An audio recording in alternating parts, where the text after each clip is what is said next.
وهذا والصلاة والسلام على من لا نبي بعد أما بعد. أعوذ بالله من الشيطان الرجيم. بسم الله الرحمن الرحيم. ولتكن منكم أمة يدعون إلى الخير ويأمرون بالمعروف وينهون عن المنكر وأولئك هم المفلحون.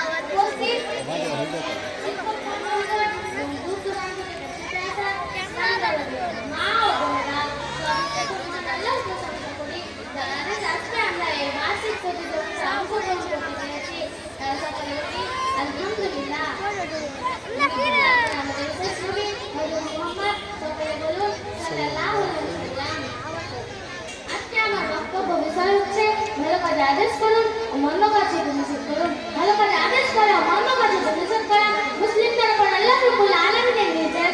সূরা আল-ইমরান 104 নম্বর আয়াতে আল্লাহ তাআলা বলেন, তোমাদের মধ্যে এমন একটা দল থাকতে হবে যারা মানুষকে কল্যাণের দিকে ডাকবে এবং না জানা অন্যায় থেকে নিষেধ করবে, তারাই হবে সফল। সূরা আল-ইমরান 110 নম্বর আয়াতে আল্লাহ তাআলা বলেন, তোমরা এমন এক উত্তম দল যারা উত্থান ঘটানো হয়েছে মানুষের কল্যাণের জন্য। আবু দাউদ হাদিস নম্বর 3313। আবু বকর সিদ্দিক রাদিয়াল্লাহু তাআলা আনহু বলেন, আমি রাসূল সাল্লাল্লাহু আলাইহি ওয়াসাল্লামকে বলতে শুনেছি, যখন কোন সম্প্রদায় শরীয়ত বিরুদ্ধে কোনো কাজ করবে এবং তা হতে বাধা প্রদান করবে না, তখন আল্লাহ তাআলা সকলকে শাস্তি প্রদান করেন। তার প্রত্যেক মানুষের কর্তব্য হচ্ছে মানুষকে ভালো কাজ আদেশ করা এবং খারাপ কাজ থেকে বিরত থাকা। মুসলিম শরীফ হাদিস নম্বর 3304। ইবনে মাসউদ রাদিয়াল্লাহু তাআলা আনহু বলেন, রাসূলুল্লাহ সাল্লাল্লাহু আলাইহি ওয়াসাল্লাম বলেছেন, যে ব্যক্তি শক্তি প্রয়োগে দাওয়াত দিবে সে মুমিন, যে ব্যক্তি অন্তরের মাধ্যমে দাওয়াত দিবে সে মুমিন, যে ব্যক্তি মুখের মাধ্যমে দাওয়াত দিবে সে মুমিন, যে তিনটি মাধ্যমে কর্মকে অবলম্বন করবে না তার অন্তরে সেই সাধারণ সাথে পরিমাণ ইমান নেই।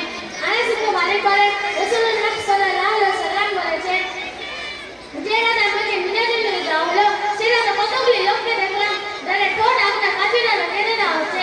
আমি বললাম, হে জিবরাইল, এরা কারা?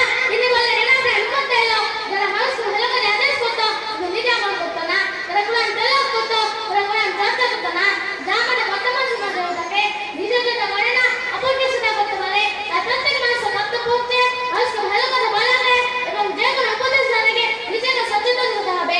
জুনদুব ইবনে আব্দুল্লাহ বলেন, রাসূল সাল্লাল্লাহু আলাইহি ওয়াসাল্লাম বলেছেন, সেই ব্যক্তি উদাহরণ যে ব্যক্তি মানুষকে কল্যাণের দাওয়াত দেয় কিন্তু নিজে আমল করে না, সেই উম্মতের মতো যে উম্মতে মানুষকে আলো দেয় কিন্তু নিজে সেটা লেগে।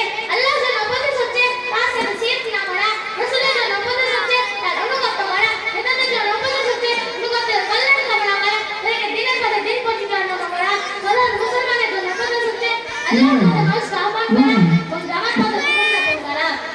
জাবির রাদিয়াল্লাহু তাআলা আনহু বলেন, নবী করিম সাল্লাল্লাহু আলাইহি ওয়াসাল্লাম বলেছেন, শহীদের সর্দার হচ্ছেন হামজা ইবনে আব্দুল মুত্তালিব এবং সেই ব্যক্তিও শহীদের সর্দার যতটাই নেতার নিকটে গেল এবং তাকে ভালো করে আদেশ করলো, মন্দ কাজে নিষেধ করলো, তখন সে তখন বললো, এই হাদিসরা প্রমাণ করে আপনাদের শাসনের নিকট থেকে দাওয়াত দেওয়া খুবই কঠিন।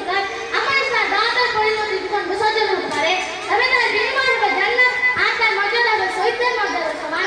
আপনাদের এই সাহিত্যের হয় দাওয়াতের কাজ থেকে রাখতে পারে না, শিথিল হতে পারে না, বরং জালিমের মোকাবিলায় আল্লাহর উপর ভরসা রেখে জোরে সোরে দাওয়াতের কাজ অব্যাহত রাখতে হবে। অবশেষে দোয়া করি আল্লাহ যেন প্রত্যেক মানুষকে সৎ কাজ করা এবং বলার তৌফিক দান করেন। তাই সকলে বলুন আমিন। এতে আমি আমার বক্তব্য করছি। আসসালামু আলাইকুম। ধন্যবাদ।